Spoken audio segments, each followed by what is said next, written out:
Bienvenidos a Cuarto Poder, Buenos con días. nuevo set. Ya había dicho que teníamos nuevo set, aquí está. Te ves tenemos como nuevo fino, set. te ves Bueno, como elegante. Así nos vemos diferentes sin ese poco de audífonos y esa cantidad de cosas que teníamos encima. Bueno, Mamparas y chécheres. como dijimos, pasamos de la radio a hacer un programa de televisión. Pasamos a ahora, mejor vida. Transmitido por radio. Sí, bueno, esperemos que pasemos a mejor vida. Bueno, digo, en función del programa, obviamente. Claro, claro. Bueno, ¿y qué les pareció la condena del viernes? Yo creo que deja muchas interrogantes. Esta mañana que analizábamos el tema en el noticiero, se analizaba puntualmente el hecho, bueno, ¿de qué lado está la pelota en este caso? Y yo sí soy de la opinión que independientemente de lo que pueda pasar en Estados Unidos, no podemos quedar supeditados a esperar que sea la justicia Por de Estados Unidos. supuesto, de Venezuela. mucha gente diciendo es que esperaba más. Sí, yo también esperaba más, sin duda, pero y que que necesitaban y merecían muchísimo más alta condena. Estoy de acuerdo. Pero por otro lado, no podemos exigirle a la justicia de Estados Unidos lo que no somos capaces de exigirle a nuestra justicia. Sí. Entonces, bueno, allá se hizo justicia a la manera estadounidense, ¿ok? Y en Panamá, ¿qué se ha hecho? No ha habido ni audiencia preliminar de ese caso y en Panamá estarían en un yate tomando champaña. Ahora, yo retomo y rescato lo que dijo tu entrevistado de ayer en el Knockout. En un país decente, el país estuviera de luto. Ya Dos ayer hijos estaba de todo un el mundo extre- viendo Fórmula 1 y ya nadie estaba Dos interesado en hijos el de un tema. expresidente de la República, por primera vez en la historia, condenados por blanqueo de capitales en Estados Unidos. O sea, eso no es cosa menor. Un día de condena es una cuestión grave y delicada. Pero marca de por vamos- vida una condena. Claro, vamos a analizar más adelante con nuestros invitados ciertos temas que quedan en el ambiente flotando sobre Claro, esta condena, sobre la libertad vigilada, sobre la posibilidad de repatriación de los hermanos Martinelli a cumplir su condena en Panamá, que existe también.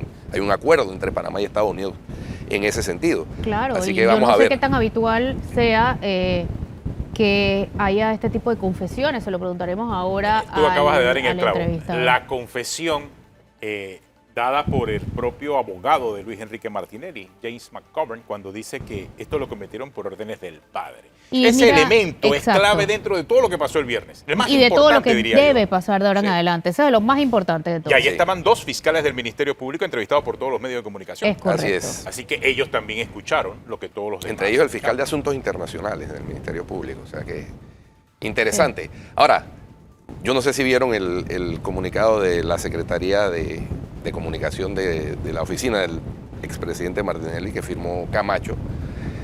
Un comunicado que a mí me pareció un tanto cínico porque da a entender que esto fue parte de la estrategia de defensa.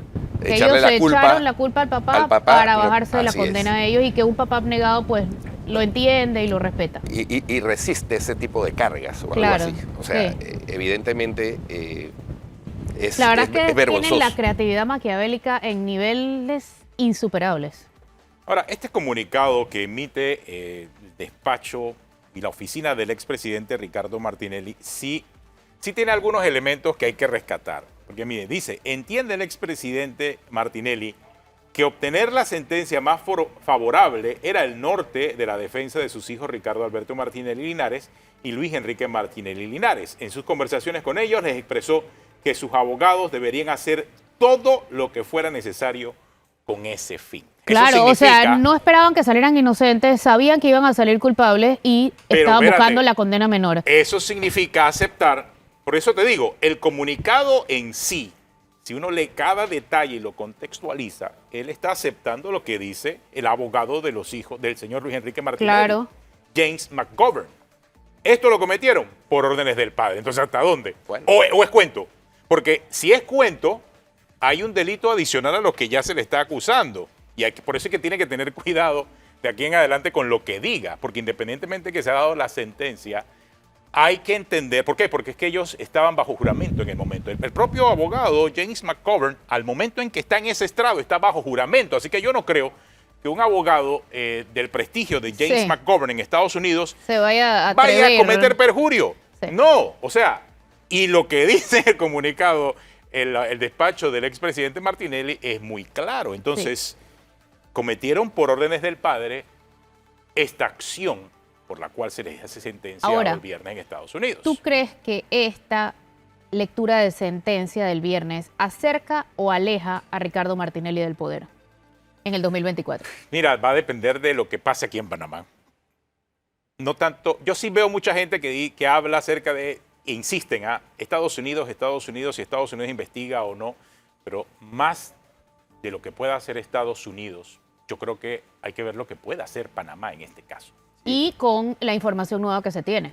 Ahora, si tú analizas detalladamente también el discurso de la nominada embajadora de los Estados Unidos en Panamá, Mari Carmen Aponte, plantea un tema de venir a ayudar en la lucha contra la corrupción en Panamá, desde su misión como embajadora. Entonces, ¿cómo compaginas eso con este tema en donde el abogado de uno de los hijos dice que ellos blanquearon 28 millones de dólares por instrucciones del padre? Es decir, él es el autor intelectual de ese delito. Mira, es lo mismo que sucedió. Y es el beneficiario, además, porque está como beneficiario. O sea, ya está identificado el alto funcionario del gobierno. Pero es de Panamá. lo mismo que sucedió con el caso Pinchazos. Tienes dos condenas, Alejandro Garús y Gustavo Pérez, por los pinchazos, que recibieron órdenes de alguien para pinchar, pero nadie pinchó. Porque los jueces no quisieron avalar la hipótesis del Ministerio Público de la teoría del dominio del hecho, con la cual ya se ha condenado internacionalmente a personas como Alberto Fujimori en Perú. Pero aquí no. Aquí los jueces no atendieron esa hipótesis. Yo sí reto al sistema, porque es que al final no estamos hablando, uno, de cualquier persona, y dos, de cualquier momento, porque estamos... Ni de cualquier monto, ni caso. Sí, pero de igual forma, el momento político es también importante y fundamental. Estamos hablando de un expresidente que aspira a ser presidente de la República nuevamente. Entonces, el sistema se va a ver en una situación en donde va a tener que procesar, judicializar lo que ocurrió en Estados Unidos, en cuánto tiempo y con qué celeridad. ¿Será posible? Esa es la pregunta. ¿Será posible eso? Y no olvidemos que la persona que más conoce de este caso, que se lo sabe de pie a pa, es Tania Sterling, y ella fue enviada a Colón. No significa que nadie más pueda hacer el trabajo, pero sí significa que ella, que se conoce el expediente de arriba a abajo, no está encargada del caso en este momento. Interesante. Interesante porque los hermanos Martinelli tienen que responder también por blanqueo de capitales en Panamá. Claro. Correcto. Claro. Por el tema de Odebrecht, casualmente. Ahora, Flor hablaba al principio de la posibilidad de que la condena la cumplan en Panamá. Eso es una posibilidad también. Eso también puede estar sobre la mesa en este momento. Son 13 meses que pueden ser menos. Son 13 meses que pueden ser 6, ojo. Es correcto. Si hay buena conducta. No nos acordemos de eso. Y No, hay y 2 años de etcétera. No, y hay 2 años de libertad vigilada, que también se puede, según lo que me han dicho a mí, cumplir en Panamá dependiendo de los términos. Sí. Claro, si sacamos los números, insisto, 6 meses más vamos a estar en el año 2023, año preelectoral. 6 meses más todavía. Sí. Puede estar aquí para Navidad y todo. Exactamente, y viene 2023, año preelectoral. O sea, ellos pueden incluso... aquí el sistema está a prueba. Si ellos no son condenados en Panamá, incluso podrían correr a cargo de elección popular. Bueno, sí. Sí, Sí, exactamente. Si no son condenados en Panamá, sí. Es verdad. Si no son condenados en Panamá, pueden correr. Es cierto, pueden correr. Bueno, es una posibilidad, señores. Por eso decimos que estamos poniendo a prueba al sistema. Creo que tenemos contacto con el licenciado Francisco Carreira, que ha seguido también muy de cerca el caso del papá, el expresidente Martinelli, y ahora el caso de los hijos del expresidente Martinelli. Creo que sería bueno, el licenciado Carreira, ya que vamos a conversar con usted esta mañana, acerca de su apreciación. Nosotros decimos que el sistema está a prueba frente a lo que ocurrió en Estados Unidos. ¿Cómo lo ve usted, licenciado? Buenos días. Bueno, mira, el sistema ha estado a prueba desde que Odebrecht se declaró culpable en Estados Unidos el 21 de diciembre del 2016. Los eventos por los cuales han sido condenados los hermanos Martinelli y Linares están específicamente incluidos en esa declaración de culpabilidad.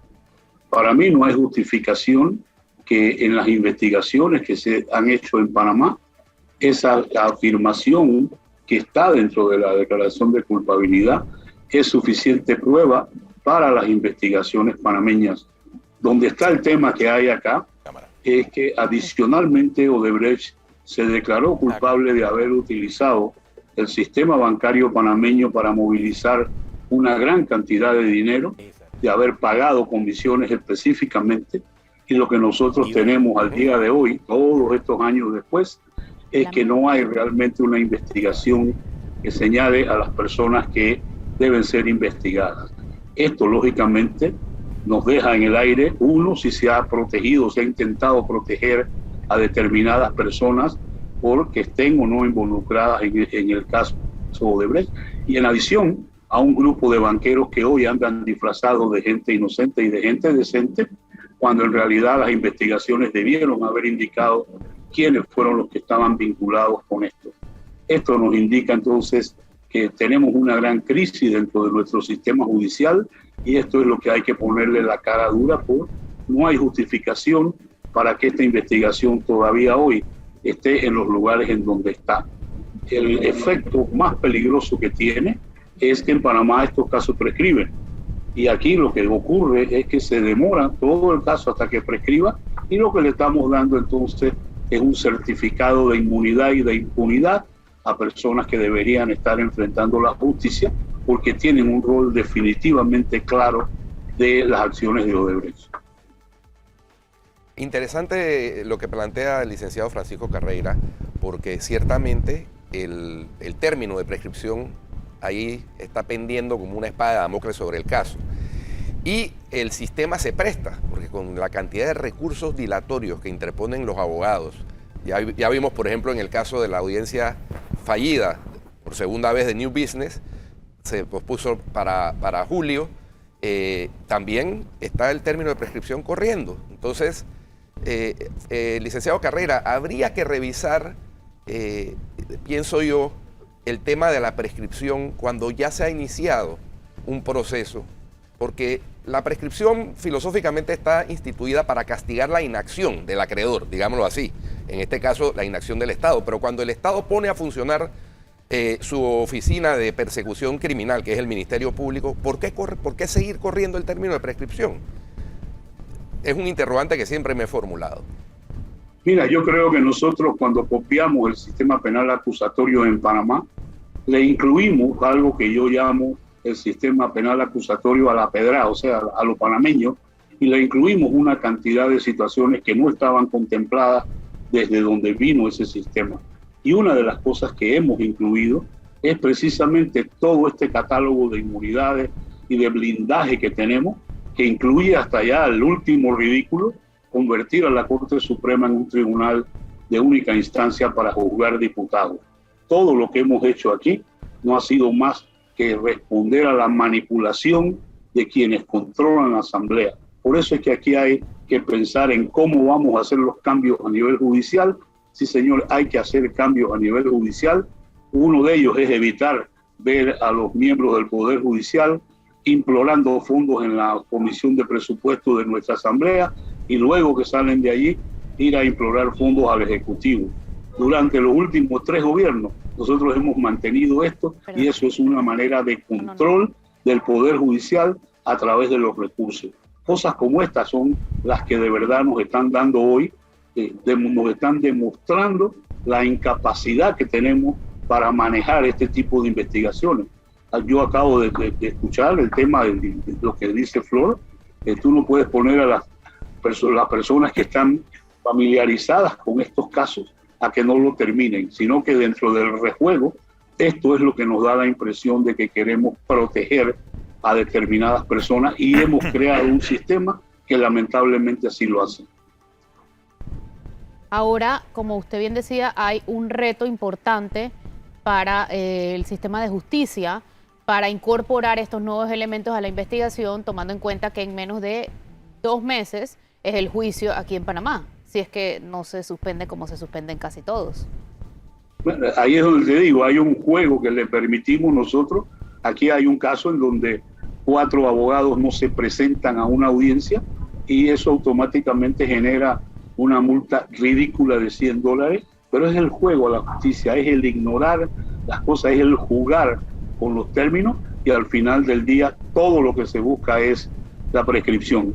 Cuando nosotros estábamos hablando, por ejemplo, como institución del tema del fuero penal, Lo que debíamos haber hecho es, bueno, pues se reconoce el fuero penal, pero eso no interrumpe el tema de la prescripción del caso. Entonces, vamos a ver si es verdad que queremos tener estas instituciones así a media o si lo que queremos es proteger presuntos delincuentes, como es el resultado de lo que está ocurriendo. Es primera vez que vemos que los hijos de Ricardo Martinelli lo mencionan directamente a él, lo involucran con nombre y apellido como el que dio las órdenes para que ellos blanquearan las coimas de Odebrecht. ¿Cuál es su expectativa de lo que pasa en Panamá después de esa confesión de los hijos tan abierta? Bueno, mira, ahí yo tengo una situación que el abogado que representó a los hijos del señor Martinelli en un alegato en un tribunal federal en Estados Unidos hace una serie de afirmaciones que en un proceso en donde el presidente Martinelli no es parte de este proceso, lo que él está diciendo es, a mí me han dicho, eso ni en Estados Unidos es prueba porque es hearsay y en Panamá tampoco es prueba. Pero esto no es realmente el punto focal de lo que aquí ha ocurrido. Lo que aquí ha ocurrido es que la investigación de Panamá debió haber sido suficiente cuando tenemos la fecha, el momento, la cantidad desde la declaración de culpabilidad de Odebrecht. No hay necesidad de haber escuchado lo que se escuchó para entonces justificar algo que hasta el día de hoy no se ha hecho. Ahora, licenciado Carreira, si bien es cierto que no es prueba, es un indicio que debe ser parte de una investigación judicial en Panamá que está corriendo sobre el caso de Odebrecht. Y que creo que con la presencia de 2 fiscales del Ministerio Público en esa audiencia, debiese, por lo menos ya en esta misma semana, articularse algún tipo de acción judicial por parte de las autoridades panameñas. Por lo menos es mi impresión. No sé usted qué piensa. Mira, yo creo que no podemos ignorar nosotros la declaración de culpabilidad de Odebrecht. Es específica, mencionando las personas, mencionando las cantidades, mencionando los eventos y la relación con una persona de poder en Panamá. Esto está en una declaración de culpabilidad. Eso es prueba. Y esa prueba existe desde el año 2016. ¿Cómo la hemos manejado nosotros? Lamentablemente tenemos que decir de una manera desastrosa. Y no es ahora, cuando se producen estas declaraciones, que nosotros debemos enfatizar en una parte de la declaración de Odebrecht que consta desde hace muchos años en un documento que sí tiene valor probatorio en Panamá. Hay un elemento adicional, licenciado, y es que el hecho que para nadie es un secreto que el señor Ricardo Martinelli quiere volver a ser presidente para las elecciones del 2024. ¿Cómo esto que está ocurriendo con sus hijos pudiese afectarlo en imagen y afectarlo judicialmente? Si se afecta en todo caso, no sé, ¿usted qué piensa? Porque usted también tiene intención de ser candidato en el 2024. Públicamente ya yo he anunciado mi candidatura y tú sabes, la opinión que te voy a dar ya lógicamente va a reflejar un evento que no es realmente objetivo. Pero yo no creo que este sea el momento para hablar de conjeturas políticas. Esto es una situación muy delicada para nosotros porque lo que está en juego aquí es el prestigio judicial de Panamá. Para mí es insostenible que Panamá no haya designado un abogado en Estados Unidos desde que Odebrecht se declaró culpable y hubo una multa de 3.260 millones de dólares para recuperar o intentar recuperar una parte de ese dinero que correspondía precisamente a la parte panameña que es mencionada y descrita dentro de esa declaración. Entonces, ¿cómo nosotros vamos a justificar que hemos ido a contratar abogados extranjeros para que nos ayuden a un contrato con Panamá Port o que participen para negociar con la minera? O sea, algo que definitivamente nos ofende como abogados panameños. Y para lo que lo debimos haber hecho desde el año 2016, nunca lo hemos hecho. Ahora no es la visita, el turismo de los fiscales a un proceso en Nueva York lo que va a generar absolutamente nada. Esto no es un tema de negociación. Esto es un tema de que los intereses de Panamá hay que manejarlos dentro del sistema procesal norteamericano y esto requiere la designación de un abogado, por ejemplo, para manejar el tema de los fondos. Entonces yo creo que lo que se evidencia aquí es que estamos manejando todo esto de una manera muy deficiente. En la misma línea de la pregunta de Atenógenes, ¿qué acciones pudiera tomar Estados Unidos con la confesión de los hermanos Martinelli en Estados Unidos el viernes? Mira, yo creo que es un hecho que aquí hay un indictment que tiene 12 personas según fue revelado originalmente. De esas 12 personas hay 2 que ya están condenadas, como en efecto ocurrió el día viernes. Faltan 10 personas todavía por nombrar y eso no lo van a revelar por razones de la política judicial hasta que esas personas estén detenidas. Quienes están ahí no podemos nosotros ni excluir ni incluir a nadie, pero sabemos que ese es parte de del resultado de la investigación que se ha hecho de parte de las autoridades norteamericanas. O sea que sí hay una oportunidad. Mañana los fiscales americanos tienen toda la discreción de iniciar las investigaciones que a bien tengan, coopere o no coopere Panamá. Yo creo que la cooperación que ya Odebrecht se ha comprometido a dar ha sido utilizada en Estados Unidos y no ha sido utilizada en debida forma en Panamá. Interesante lo que plantea el licenciado Carrera. Lo cierto es que en el caso de Odebrecht hay 2 expresidentes vinculados a ese caso y los 2 tendrán que hacerle frente a la justicia, deficiente, por supuesto, tal como lo plantea el licenciado Carreira, pero ese es nuestro vino, amargo, pero es el nuestro, es el que tenemos.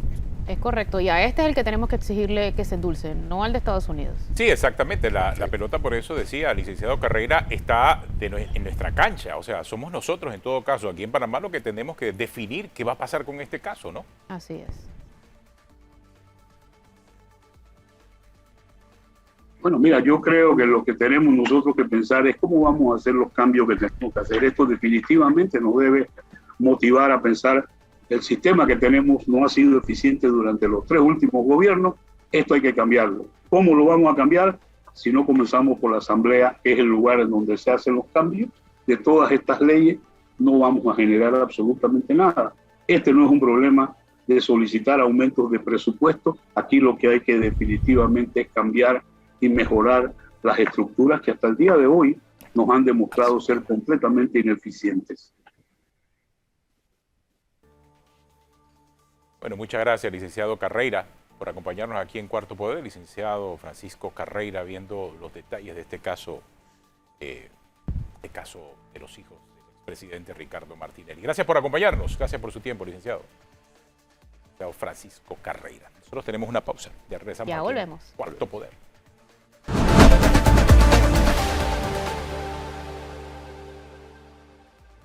Ya estamos de regreso con más, señores. Tenemos a nuestro invitado en línea, ¿cierto?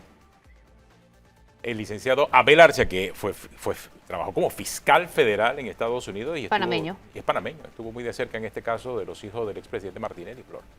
Así es, lo tenemos al aire. Bienvenido, fiscal. Muy buenos días, Flor. Muy buenos días a todos. Buenos días, fiscal. ¿Cuándo podrían ser los hermanos Martinelli liberados para ser deportados a Panamá? Bueno, he hecho unos cálculos que tienen cierta aproximación. Ellos podrían ser liberados en cuestión de unos 7 meses, 6 meses y tanto, 7 meses y tanto. No hay una fecha exacta. Lo que ocurre es que por cada año de sentencia, por buen comportamiento, el acusado, la persona que ha sido hallada culpable o que se ha declarado culpable como ellos, puede obtener 54 días por año. Y como fueron 36 meses, 3 años, sería un total de 162 días, lo cual son más de 5 meses y 12 días. O sea que a los 13 meses que les faltaba, se le restarían esa cantidad de tiempo, 5 meses y 12 días. Y aparte de ello, por participación en algunos programas que dan en la prisión, podrían hasta quitarse un mes más también.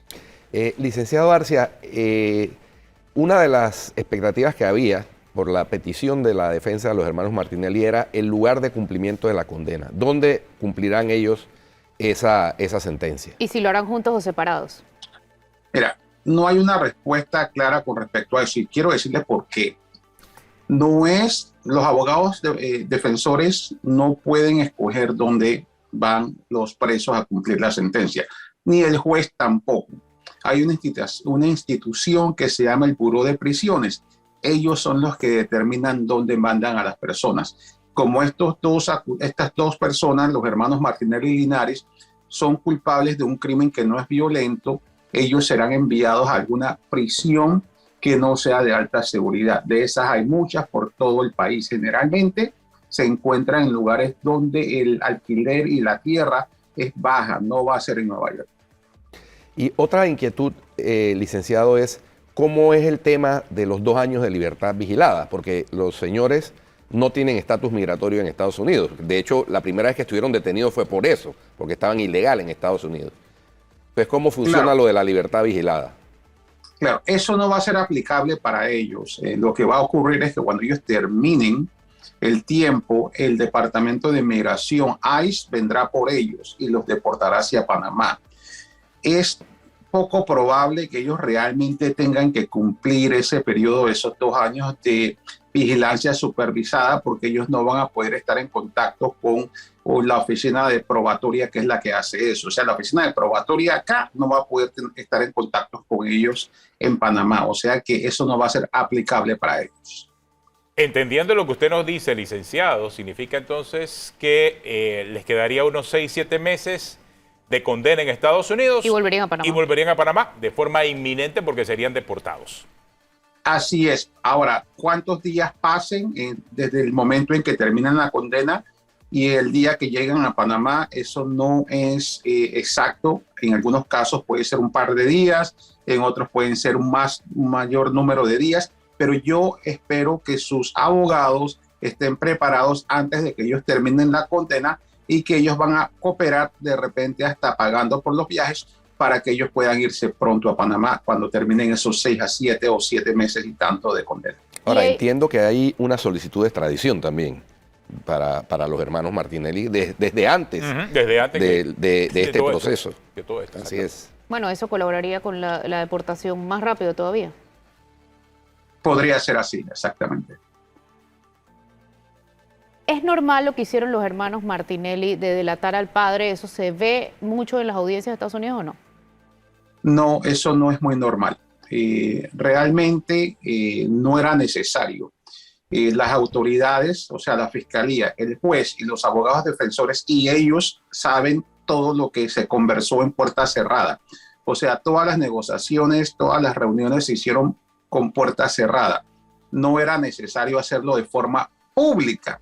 Realmente yo quisiera poderles dar a ustedes una imagen, es imposible, de lo que ocurrió en el momento en que los abogados de los hermanos Martinelli y Linares, que fue realmente el abogado McGovern, que era el abogado de Luis Martinelli y Linares, en el momento que él identificó que era el padre de ellos. En ese momento la sala, todo el mundo quedó en shock, porque fue algo sorprendente. En ningún momento se esperaba que ocurriese eso. Eso no es normal. Y tomando en cuenta esa confesión, licenciado Arcia, ¿qué medidas podría tomar Estados Unidos contra el padre de los hermanos Martinelli? Bueno, yo quiero aclarar que todas las medidas que Estados Unidos o la Fiscalía toma con respecto a personas que son acusadas están dentro del sealed indictment, de la acusación sellada secreta que ha existido. O sea, la forma en que se maneja por política es no decir los nombres de las personas acusadas. O sea que eso que ocurrió el día viernes, cuando sus abogados identificaron y dijeron que era el padre, y dijeron que ellos estaban pagando por los pecados del padre. Cuando ellos hicieron eso, eso realmente no cambia la política y la actuación del Departamento de Justicia. Pero, ojo, podría cambiar, y es muy probable que cambie, lo que ocurra por presión ahora de que todos los medios de comunicación a nivel mundial escucharon y escribieron con respecto a esto, a qué hará el Departamento de Estado, qué hará diplomáticamente el gobierno de Estados Unidos ante esta situación. ¿Existe la posibilidad de incluir en la lista Clinton? Bueno, ese es un tema que yo directamente no manejo, es imposible que yo o otra persona le pudiera dar una seguridad, una certeza acerca de los pasos que tomará el gobierno de Estados Unidos en ese campo, pero es bastante preocupante porque de forma pública ya la presión se puso. al hacer esa declaración, no hay forma, creo yo, de que los otros ministerios y partes del gobierno norteamericano se hagan ahora de la vista ciega después que ocurrió esto el viernes. No, y sobre todo, licenciado Arcia, si compaginamos las declaraciones de la próxima embajadora, Mari Carmen Aponte, en su exposición ante el Congreso, en donde fue muy puntual en el tema de la lucha contra la corrupción, eso manda un mensaje muy, muy claro, ¿no? Muy alto. Sí, pero mira, curiosamente, pensemos, ¿cuál fue el propósito de los hermanos Martinelli y Linares al entablar el viernes y tomar ese paso tan fuerte de poner a sus abogados a que identificaran al padre como el oficial de alto nivel en el gobierno panameño que dirigió los actos de ellos? ¿Cuál era el propósito? Realmente no era necesario, lo hicieron. Esto puede traer una cadena, como el efecto de los dominos que se van cayendo. Ahora, como ustedes dicen, sí, la canciller ha hecho estas declaraciones acerca de combatir la corrupción. Coincide con este evento del viernes, pone cierta presión ahora ante las autoridades tanto en Panamá y posiblemente también en Washington. Hay otro elemento, licenciado. Después de conocida la sentencia, ¿ya la Fiscalía en Estados Unidos no apela a esa sentencia o tiene un término para presentar alguna apelación? O por lo que vemos, pues no lo ha hecho. O sea, no sabemos cuál sería el proceso allá. Bueno, no habrá ningún tipo de apelación por parte de la Fiscalía. Miren, creo que debemos recordar algo que yo había dicho en otras entrevistas, que es que el juez podía tomar cualquier decisión, siempre y cuando no se pasara de los 150 o 155 meses. Habría una apelación si se pasaba, pero no se pasó. Otra cosa importante, en estas cortes habían sentenciado a 22 personas. 22 personas habían sido sentenciadas ya en casos de corrupción en Latinoamérica. La sentencia más alta entre todos había sido 35 meses. O sea que por un mes el juez se pasó por encima. O sea que este es el nuevo récord. Hay estudios que hablan de todos los casos de corrupción que han traído a Estados Unidos, donde han utilizado el sistema bancario norteamericano, y esta es la condena más alta. Muchos comentaristas y muchos observadores han criticado la sentencia. Yo he leído muchas cosas que dicen que la sentencia les pareció a muchos que era muy baja, que no sabían cómo interpretarlo.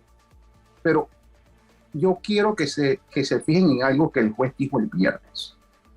El juez dio a entender y lo dijo claramente que le estaban trayendo a él y a ellos acá casos de eventos y crímenes que ocurrían en Latinoamérica y que les traían eso a ellos y que eso no debería ser problema de ellos acá, pero que se ha convertido en el problema de ellos solamente porque utilizan el sistema bancario norteamericano. En otras palabras, yo sentí que el juez está mandando un mensaje que ese balón debería ser manejado por los Panamá. países latinoamericanos. Exactamente. Ellos están simplemente tratando de recuperar lo que se blanqueó por su sistema. Sí, porque los han enredado a ellos en prácticas que son de otras regiones. Esos 28 millones, y ellos hablaron de que hubo 30 más, según los abogados de los hermanos Martinelli y Linares. Ellos dijeron que cuando los bancos suizos, porque eran 28 millones en la acusación, que llegó un momento en que los bancos suizos ya no querían seguir trabajando con ellos porque no podían justificar de dónde venía el dinero. Y que después de eso, según los abogados de los hermanos Linares Martinelli, el familiar y ellos entonces pusieron a otras personas como intermediarios y se siguió con un proceso de un lavado de 30 millones más. Claro, después de lo que usted nos acaba, y lo está diciendo desde el viernes, licenciado, el hecho de que la condena que se ha impuesto a los hermanos Martinelli es la más alta en esa corte puntualmente, llama todavía mucho más a la reflexión el hecho de que se haya mencionado por parte de los abogados defensores esos elementos acerca de las órdenes que dio el padre, porque viendo el antecedente era previsible lo que iba a hacer el juez. La gran duda ahora es, bueno, ¿por qué el abogado McGovern dijo lo que dijo en la audiencia? Bueno, pareció que los hermanos Martinelli y Linares quisieron tomar ese paso que no era necesario, de públicamente tirar al agua al padre. Fue realmente un shock. Había periodistas, había abogados, todo el mundo se quedó sorprendido porque eso no era necesario. Bueno, y por otro lado, pidieron perdón a la mamá y a la hermana en el caso de Ricardo Alberto. Y en el caso de Luis Enrique dijo que le pesaba cada vez que hablaba con su esposa y sus hijas. Ninguno mencionó entre sus disculpas, su arrepentimiento, su perdón, al padre. No, ninguno de los dos. Es más, fue drástico la presentación que hizo la defensa. La defensa utilizó un término, que es que ellos estaban pagando por los pecados del padre. Esas fueron las palabras. Pero en realidad no son pecados, son delitos. Bueno, es un término que utilizan acá que es sins of the father, los pecados del padre. Ellos dijeron, y las palabras fueron con respecto a Luis Enrique. Él cometió este crimen porque su padre le pidió que lo hiciera. Y también dijeron, el padre le mintió a ellos de que él se había ganado esos fondos. Y también defendieron a sus clientes diciendo que aquí este caso no fue que las autoridades estaban buscando a los hermanos y que fueron a ellos y que después ellos comenzaron a responder. No, los abogados defensores dijeron que los hermanos Martinelli y Linares fueron los que fueron a donde las autoridades, que ellos se presentaron sin que los llamaran y que entonces ellos mismos se implicaron acerca de lo que ellos habían hecho y que ellos fueron los dos los que le dieron las pruebas al gobierno en contra de ellos mismos. Eso dijeron sus abogados.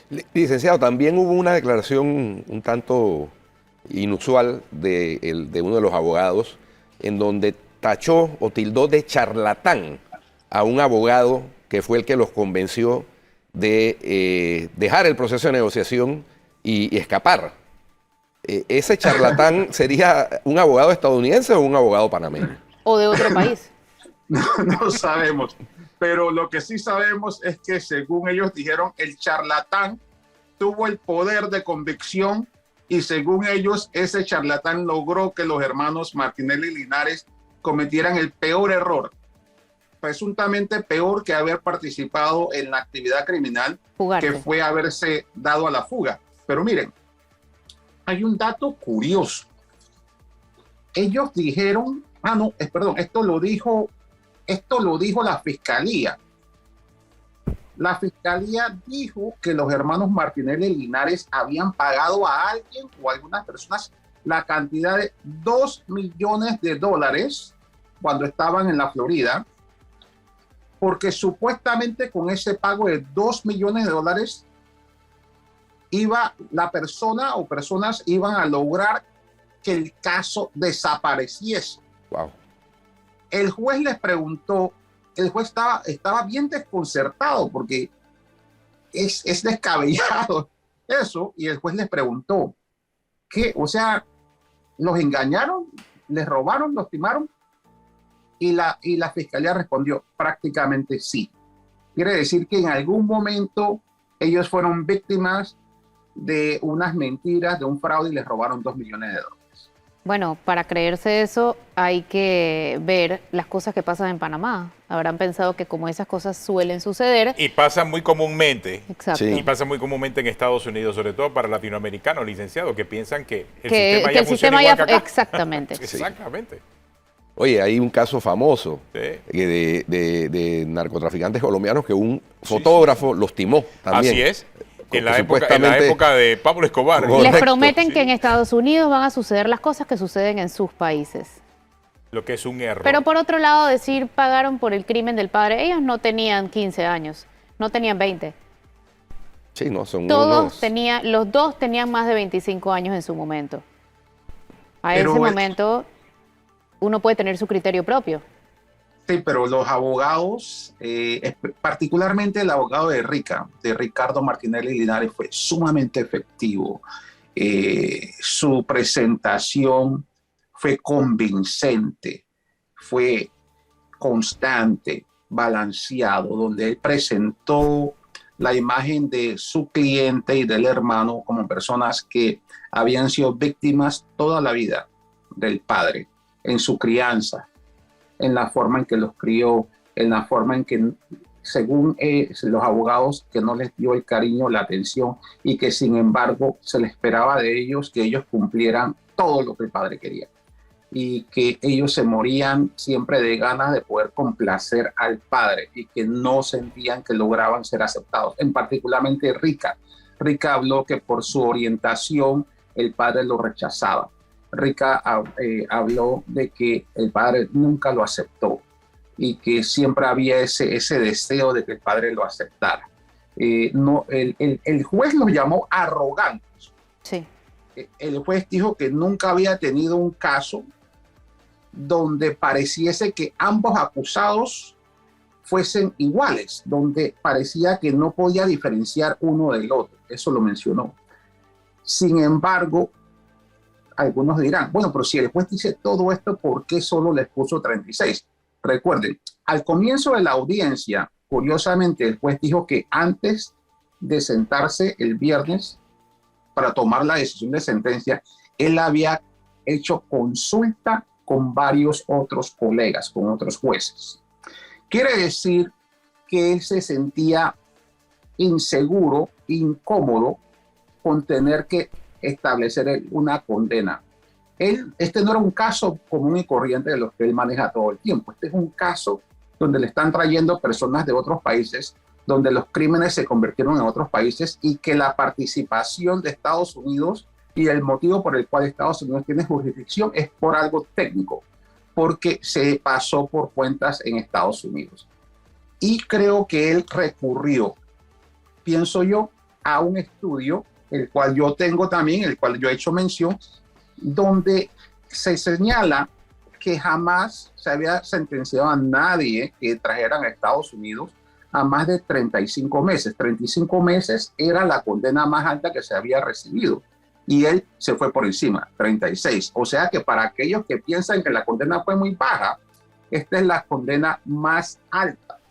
Hay un estudio que habla de cómo se ha manejado en Estados Unidos los casos que llegan acá que tienen que ver con coimas. Y este es el más alto, la condena más alta hasta el momento.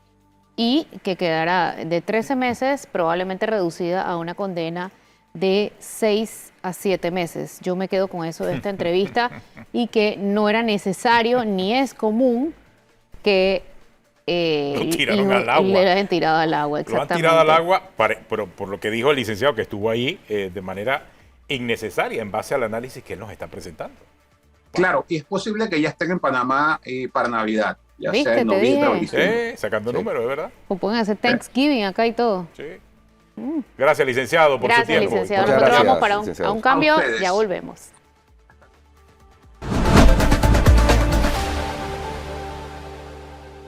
Ya estamos de regreso con más. Y hablando de Estados Unidos, vieron que Nicolás Maduro dice que está tramitando su visa a Estados Unidos porque él ama a Estados Unidos. No, menos porque dice que va a bailar salsa, eso es lo que Ajá. él quiere. Pero él dice que él lo pidió porque él ama Estados Unidos y él necesitaría bailar salsa. ¿Qué tal? Ajá. A propósito- Este mundo está como loco. Él va a un festival de salsa. Sí, por A eso. propósito de decir cosas un día y decir otras contrarias al siguiente.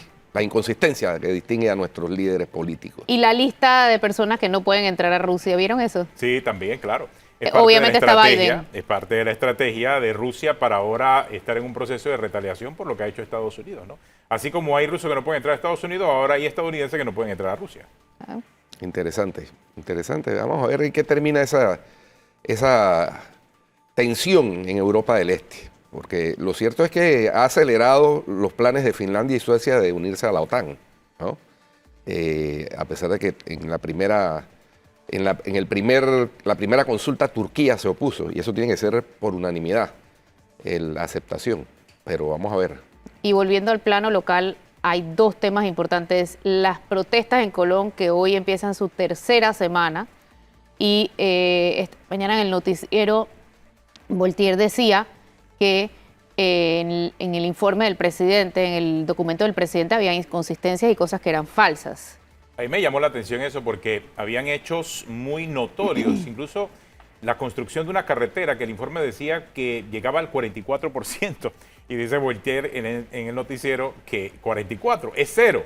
Y menos 44. Menos 44, y también el caso del Mariano Bula, que decía el informe que habían alcanzado por lo menos un 30%, y que de igual forma tampoco refleja la realidad de lo que va la construcción de Mariano Mula. Y ambos proyectos están en la lista de lo que está solicitando la comunidad colonense para poner fin al paro. Pero se dieron cuenta que después de las elecciones del PRD, Bolota ya no es el protagonista de las elecciones, de las protestas. No. Él está en repliegue, parece. Eso es bastante diciente, me parece. Él se fue en un repliegue, y la realidad es que el paro, todo indica que va a continuar en una tercera semana. Claro, pero mira que desde que salió Bolota de ahí, tampoco ha habido tanta violencia. Sí, es cierto. No, pero son dos coincidencias. Sí, la violencia que paralice la provincia, pero sí se están dando, correcto, y estas son imágenes del viernes por lo menos, sí se están dando enfrentamientos esporádicos todos los días de una forma u otra. Claro, estas son ya imágenes de los primeros días que se formó la manifestación, pero el viernes sí hubo enfrentamientos esporádicos. Hay una protesta también de parte de los profesores y de los maestros que a nivel nacional pudiesen solidarizarse con la situación en Colón y provocar, imagínate, otro paro de labores. ¿Adivina quién va a sufrir en ese? Los estudiantes. alumnos. Los estudiantes. Los padres de familia. Como siempre. Muy irresponsable el llamado que han hecho estos docentes, por cierto, porque después de 2 años de clases a distancia, que hoy se esté hablando de un paro ya suficiente con la paralización de trabajo, clases y labores que hay en Colón para sumarle a eso una protesta nacional, ¿no? Por supuesto. Y en otro tema, otro camino, pasó lo que se suponía y se esperaba que iba a pasar. Claro está. En otro camino. Ganó el Lombana, amplia mayoría. Lombana. 200 y pico de votos versus 6 votos fueron. Aproximadamente. 8. 8, exactamente. 8. Así que bueno. Me llamó la atención en el discurso. El discurso de Lombana no lo sentí novedoso, pero reiteró algo que en este momento la gente quiere escuchar, y es que no es un partido que nace de una chequera. 91% de participación me parece alta, mucho más que en sus últimas elecciones de delegados convencionales. Y invitados importantes y destacables ahí, ¿no? A Arnulfo Arjona, a Leonor Calderón, Alvin Guiden. Vi a Alvin Guiden, sí. Vi también a Carlos Ernesto González, también a Leonor Calderón, sí, y al ex administrador del Canal de Panamá. Sí, Jorge Luis Quijano estuvo presente. Eran caras presentes, eran caras importantes de apoyo a este movimiento. Ojalá que ahora en adelante ya no sea solamente Ricardo Lombana, sino que sean también otros representantes, otros voceros con credibilidad, como los que vimos ayer. Sí, ahora vienen las candidaturas. Terminamos aquí en Cuarto Poder. Gracias por acompañarnos en esta nueva etapa. Terminamos, y viene ahora en RPC Infraganti, y en Telemetro Radio viene el brunch. Así que sigue con nosotros. Chao. Hasta mañana.